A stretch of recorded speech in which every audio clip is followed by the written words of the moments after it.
challenge I was having there is on a treadmill, you take it up, you take it down, you turn on the TV on there and you watch it if you're walking in place or doing other things.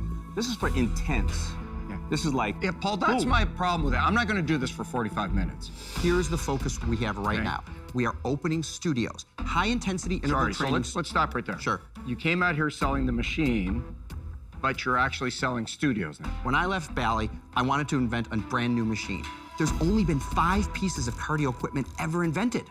Treadmill, elliptical, stepper, bike, rower. That's it. So how did you go from this to a studio? So we went out and we started to sell equipment. How much of it did you sell? We sold about $1 million worth of equipment. That was in a 2-year period. We were meeting more resistance than we thought, right? This story has... Yeah, you're meeting guys like me that are very skeptical about this. Steve was the former head of engineering at Life Fitness.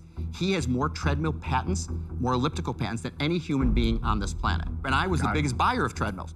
So what was the roadblock? The treadmill manufacturers have no incentive to innovate. Here's the health club owner said, nobody's asked me for this yet. So then who bought it? We got some traction in rehab centers. We got some traction in private training studios. And we said, you know what? The uptake isn't as fast as we like. And all we kept saying to ourselves is, look, if we were still running our company, this is an amazing product. It would give us a competitive edge. We would replace treadmills with So you this. said, we're going to open up studios. We're going to open up studios. How many studios have you opened? We've got 4 open right now Only in with Chicago. these machines in them? Yes, sir. Are you making any money in those studios? The first full year that we ran our Chicago club, we had $400,000 worth of sales. How much have you invested in this, and how much outside money have you also brought? So we've got about $2 million of our own money into this. Wow. You're all Your in. own money. We are all in. Our own money. Here's the problem. Now I go to Soul Cycle. It's fun, it's intense, it's motivating.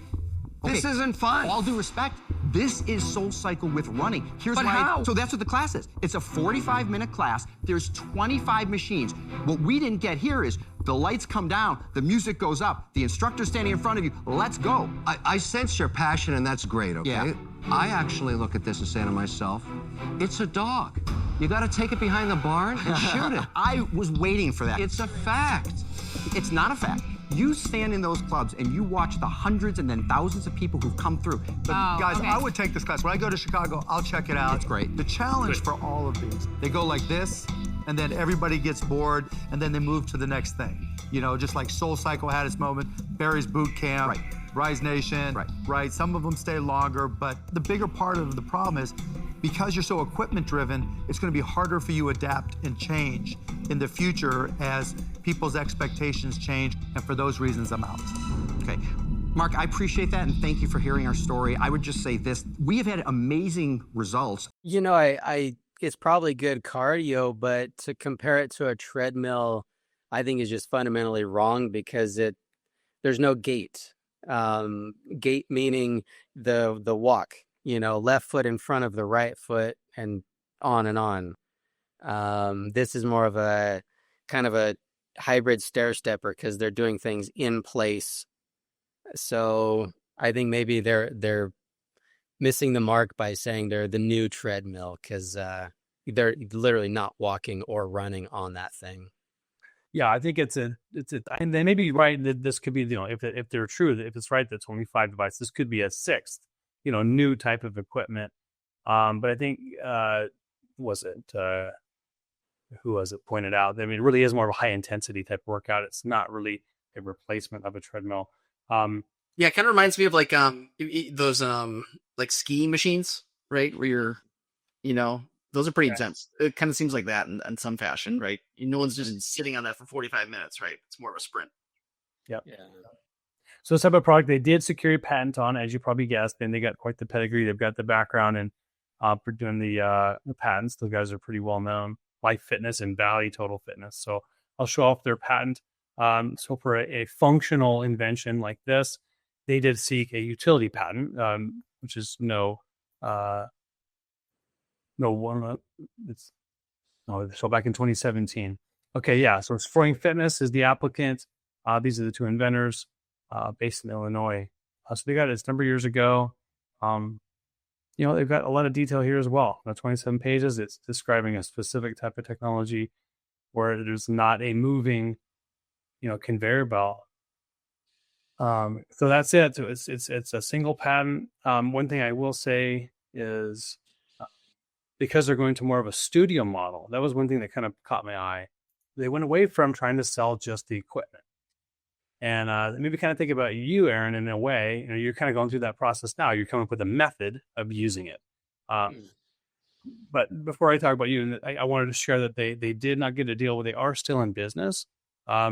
Amazingly, their website, they've got 4 locations, the 4 studios at Sproing, and they've kind of locked in on these certain communities here. Their locations they've got in Chicago, Baltimore, Columbia, and in Houston. So 3 sort of separate studios, kind of stand alone, and they've sold $10 million just this year. So yearly sales about $10 million. So pretty significant sales, even without the help of the Sharks. Obviously, they get good marketing by being on the show. But they still let their trademarks lapse. So let's talk about that. So what do you think about their mark? Sproing, which I don't like the name. It's a terrible name. I thought maybe it was someone's last name or something like that, but it must be, I'm trying to think, like spring and what's the other word that we're looking for here? What's the OING at the end? I don't know. No, it's nobody's last name. So yeah, spring and going, running. I don't know. No, bad trademark.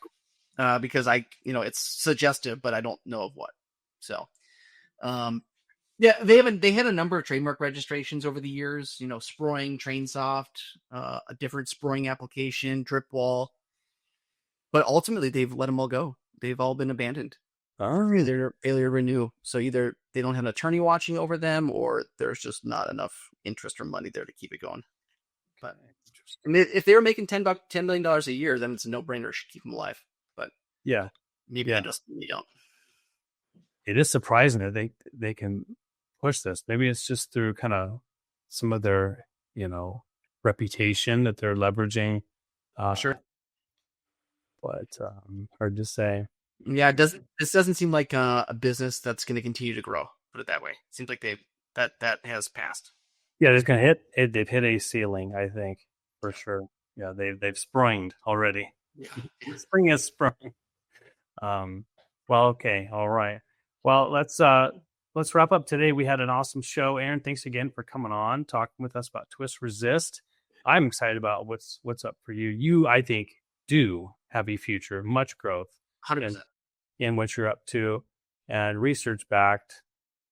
I like all the steps you've taken. So hopefully we have inventors taking notes.